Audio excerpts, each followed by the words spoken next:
Hello friends, welcome back once again to my channel Gurukul.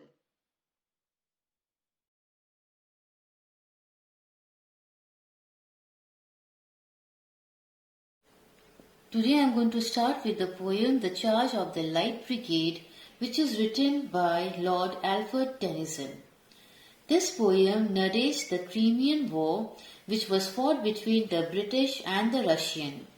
This poem is written in the honor of the brave 600 British soldiers. The poem says, half a league, half a league, half a league onwards, all in the valley of death, rode the 600. Forward, the light brigade, charge for the guns, he said. Into the valley of death rode the 600. Now in the first stanza, the Light Brigade was one of the regiment of the British Army. The Commander-in-Chief of the Light Brigade, Lord Cardinal, commanded to ride half a league to the officers. The battlefield is compared as the Valley of Death, which is a metaphor for a monster who was feeding on the humans. The soldiers knew that in a battle many would be decimated and a few would come back alive.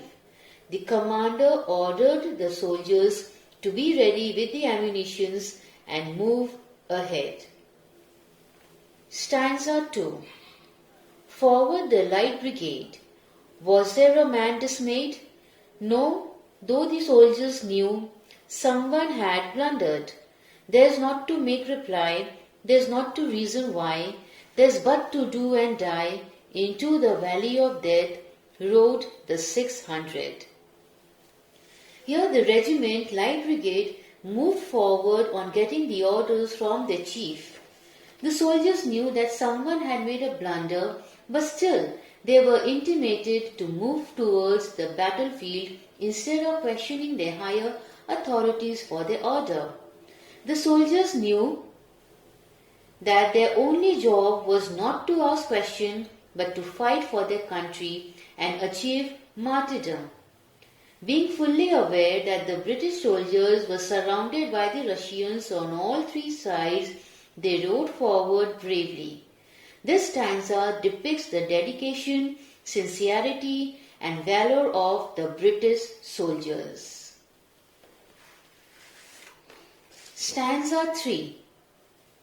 Cannon to right of them, cannon to left of them, cannon in front of them, volleyed and thundered, stormed at with shot and shell, boldly they rode and well, into the jaws of death, into the mouth of hell, rode the 600.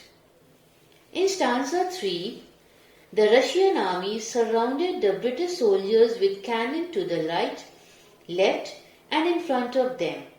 The Russians had advanced artillery like cannons, but on the other hand, the British had guns and sabres. Thus, British soldiers were thundered by bullets and artillery shells from all the three sides. They were fully aware that death was inevitable, but still they fought with great strength and courage with the Russians. Flashed all their sabres bare, flashed as they turned in air, sabring the gunners there, charging an army, while all the world wondered, plunged in the battery smoke, right through the line they broke, Cossack and Russians, reeled from their sabre stroke, shattered and sundered, then they rode back, but not the 600. Now in stanza 4, the soldiers took out their swords and killed the enemy who were firing gunshots at them. They charged the entire army, and the whole world wondered that how come a small army of the British could ever fight against the large, well-equipped Russian armies. The British soldiers rode into the dense artillery smoke, crossed the border line, and killed the enemies. They faced countless gunshots and artillery shells, yet they moved ahead. The British soldiers proved the world that numbers did not matter. If one had the determination, they can achieve anything quite impossible and they can come out victorious. They came back, but not all 600. Stanza 5. Cannons to right of them, cannons to left of them, cannons behind them, volleyed and thundered, stormed at with shots and shell, while horse and heroes fell. They that had fought so well came through the jaws of death, back from the mouth of hell, all that was left of them, left of 600. According to stanza 5, on the way back, the British soldiers were still being attacked from their right, left, and even behind. Some of the cavalrymen and horses fell. Those who were very fortunate enough returned from the mouth of hell and were able to escape the jaws of death. The British soldiers did return, but not all the 600. At the last stanza, when can their glory fade? Oh, the wild charge they made, all the world wondered. Honor the charge they made, honor the right brigade, noble 600. Here in the last stanza, the poet honors all the 600 men and asks that how can their glory ever fade? How can their bravery be ever forgotten? The soldiers will always be remembered for their courage, for marching fearlessly into the battlefield where many were sure that they will surely die. The whole world admired their heroism and their glory would be passed down generations as they attained martyrdom, fighting fearlessly against the Russians. Now these are the word meanings related to the poem. The valley of death, that is, the cavalry had to charge along the valley with guns on three sides, so it was a valley of death. He said, here he is the commander of the Light Brigade who gave the order. His name was Lord Cardigan.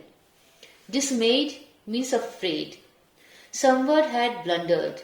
It is not certain whether the message sent by the commander-in-chief was misunderstood. The soldiers did not dare to ask or think about it. Their main intention was to fight for their country. Volleyed, fired together. Sabres, sword with curved blade. Battery, a number of guns. Cannon behind them. They were charged, the cannons were in front of them, and on their return after defeating the army, the cannons were behind them. When can their glory fade? Their glory shall never ever fade. I hope my explanations and notes are going to help you a lot. Thank you. Thanks for watching my video and please don't forget to like, share and subscribe my channel. Press the bell icon and select all for every update.